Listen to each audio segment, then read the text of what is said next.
Hello guys, দিনটা ছিল পহেলা বৈশাখ, কিন্তু আমার কোনো মাথা ব্যথা নেই, কারণ আমি শার্টে পরতে পারবো না ভাই। সকালবেলা এত গরম, তাই বিকালবেলা আমি এই নতুন জামাটা বের করেছি, যেটা 2 দিন হলো হাতে পেয়েছি।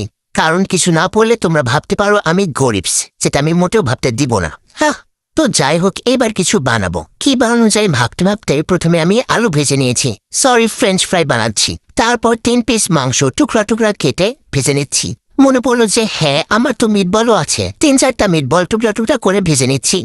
আবার মনে পড়লো ভাই, আমার তো সসেজও আছে, তাই সসেজটাও কেটে ভেজে নিচ্ছি। এরপর পেঁয়াজও নিলাম। এবার এগুলোর ভিতরে আমি দিব মেয়োনিজ। গাইস, আমি এই মেয়োনিজটা ইউজ করছি, এটা ভালোই। তারপর দিলাম টমেটো সস, আমি এর ভিতরে চিলি ফ্লেক্সও দিয়েছি। এইবার এটা মাখালাম, হয়ে গেল ইয়াম্মি ইয়াম্মি মিট বক্স, একদম দোকানের মতো। Trust me please guys, trust me. কিন্তু আমার মাথায় তো বুদ্ধি বেশি, তাই আমি এবার চিজও দেব। দেখো কেমনে চিজ মেল্ট করছি। এটা কিন্তু আমার আবিষ্কার, ওকে, অনলি মাইন। পানি দিয়ে তার মধ্যে একটা কাঁচের পিস বসাই দিয়ে আমার এই মিট বক্স দিয়েছি এর উপরে, এবং তার উপর দিয়েও একটা পিস দিচ্ছি। পানি গরম হলে চিজ মেল্ট হয়ে যাবে।